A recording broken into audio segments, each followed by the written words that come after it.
नमस्कार दोस्तों, कैसे हैं आप सभी का स्वागत है फिर से आर्ट एकेडमी के चैनल पर। आज हम बात करने जा रहे हैं पाठ 9 वैश्वीकरण के बारे में।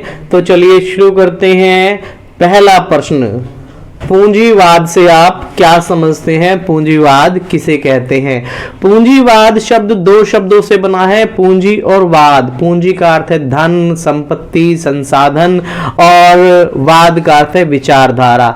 एक ऐसी विचारधारा जो बाजार में, व्यापार में, आर्थिक क्रियाओं में कम से कम पैसा लगाकर अधिक से अधिक लाभ कमाने का प्रयास करती है, जिसका मुख्य उद्देश्य अधिक से अधिक लाभ कमाना होता है, पूंजीवाद कहलाता है।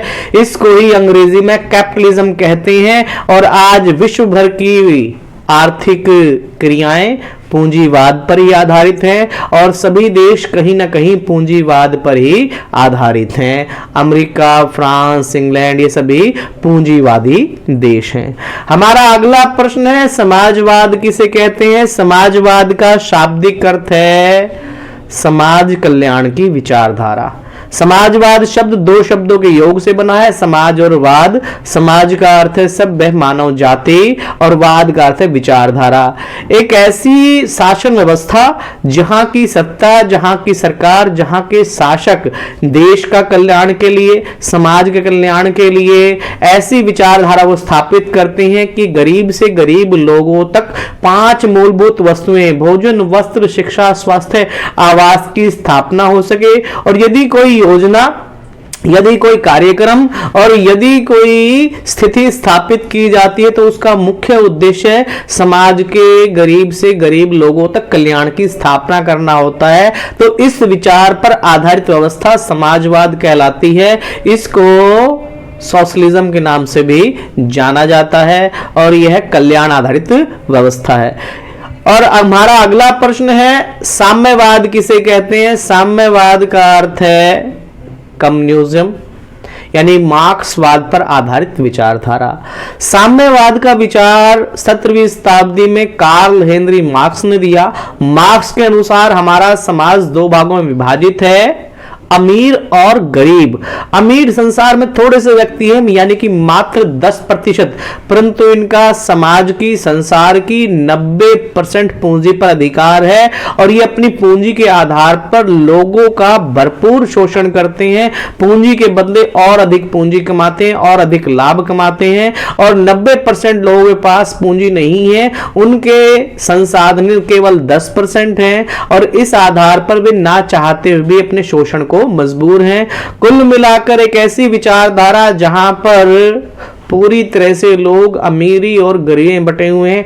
इस व्यवस्था को नष्ट करने के लिए, इस व्यवस्था को हटाने के लिए एक ऐसी विचारधारा स्थापित की जाए जहां ना कोई अमीर हो, ना कोई गरीब हो, सभी को रोजगार मिले, सभी को भोजन मिले। तो इस व्यवस्था को ही साम्यवाद कहा जाता है। इसको ही अंग्रेजी में कम्युनिज्म कहते हैं। कुल मिलाकर एक ऐसी विचारधारा जहां पर सभी के लिए संसाधन उपलब्ध हो, कोई किसी का शोषण ना करे, कोई अमीर ना हो, कोई गरीब ना हो, सभी को उसकी योग्यता के आधार पर काम धंधा दिया जाए। इस विचारधारा को साम्यवाद या कम्युनिज्म कहा जाता है। और इस आधार पर 1917 में व्लादिमीर लेनिन ने पहली क्रांति की, जिसे हम रूसी क्रांति, साम्यवादी क्रांति, खूनी क्रांति या नवंबर क्रांति के नाम से जानते हैं। और इन्होंने ही विश्व की पहली साम्यवादी सरकार की स्थापना की। और रूस, कजाकिस्तान और इसके अलावा आपका क्यूबा ऐसे देश हैं जहां पर साम्यवादी व्यवस्था स्थापित है। हमारा अगला प्रश्न है, वैश्वीकरण से आप क्या समझते हैं? वैश्वीकरण का शाब्दिक अर्थ है विश्व का एकीकरण, यानी कि विश्व के सभी देशों को एक सूत्र में पिरोना।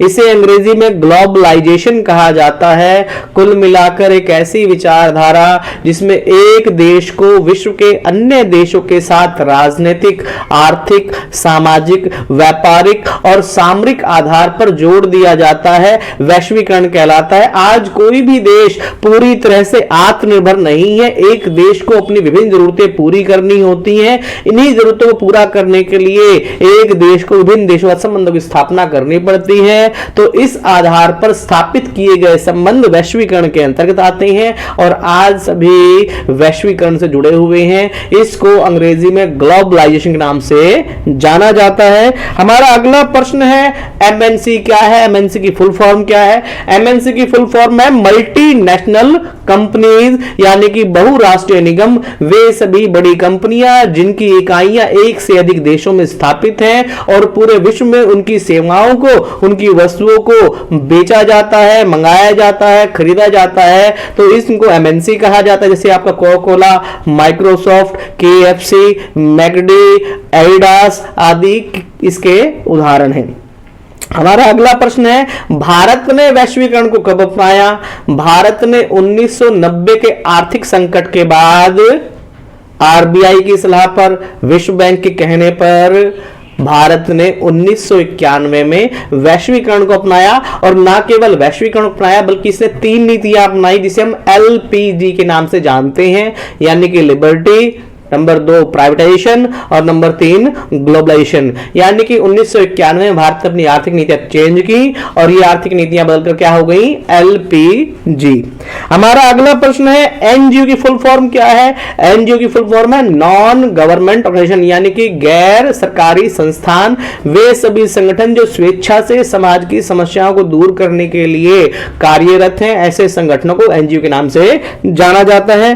वैश्वीकरण के 3 मुख्य आयाम कौन से हैं। वैश्वीकरण के 3 मुख्य आयाम निम्न है। नंबर 1 वस्तुओं और सेवाओं का मुक्त प्रवाह, नंबर 2 मुद्रा का मुक्त प्रवाह और नंबर 3 पूरे विश्व में मानवीय श्रम, शारीरिक और मानसिक रूप से उनका मुक्त प्रवाह। वैश्वीकरण के 3 आयाम, नंबर 1 आपका मुद्राओं का मुक्त प्रवाह, नंबर 2 वस्तुओं सेवाओं का मुक्त प्रवाह, नंबर 3 मानवीय श्रम का मुक्त प्रवाह। हमारा अगला प्रश्न है सामाजिक न्याय से आप क्या समझते हैं। सामाजिक न्याय का अर्थ है समाज कल्याण की स्थापना। एक समाज में विभिन्न वर्गों और विभिन्न मानवीय समूह के लोग रहते हैं, सभी की आर्थिक स्थितियां अलग अलग हैं, तो समाज में सभी तक भोजन, वस्त्र, शिक्षा, स्वास्थ्य और आवास की स्थापना हो और जो भी योजनाएं बने वो गरीब से गरीब लोगों तक पहुंचे, इस व्यवस्था को ही सामाजिक न्याय की अवधारणा में रखा जाता है।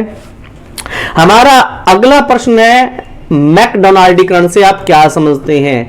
आज विश्व के सभी देश कहीं ना कहीं अमेरिका से प्रभावित हैं, अमेरिका जाना चाहते हैं, उन जैसा दिखना चाहते हैं, तो इसी प्रभाव को मैकडोनाल्डीकरण के नाम से जाना जाता है। मैकडोनाल्डीकरण में जीन्स कल्चर शामिल है। आज विश्व में कोई भी ऐसा देश नहीं है जहां जीन्स ना पहनी जाती हो। लगभग सभी देशों में फास्ट फूड कल्चर आ गए, यानी कि पिज्जा, बर्गर, हॉट डॉग, उसके अलावा कोका कोला, उसके अलावा हिप हॉप सॉन्ग, यानी कुल मिलाकर आज पूरे विश्व के युवा अमेरिकी संस्कृति से प्रभावित हैं, उन जैसा दिखना चाहते हैं, उन जैसा बनना चाहते हैं। अमेरिका के इसी प्रभाव को मैकडोनाल्डीकरण के नाम से जाना जाता है।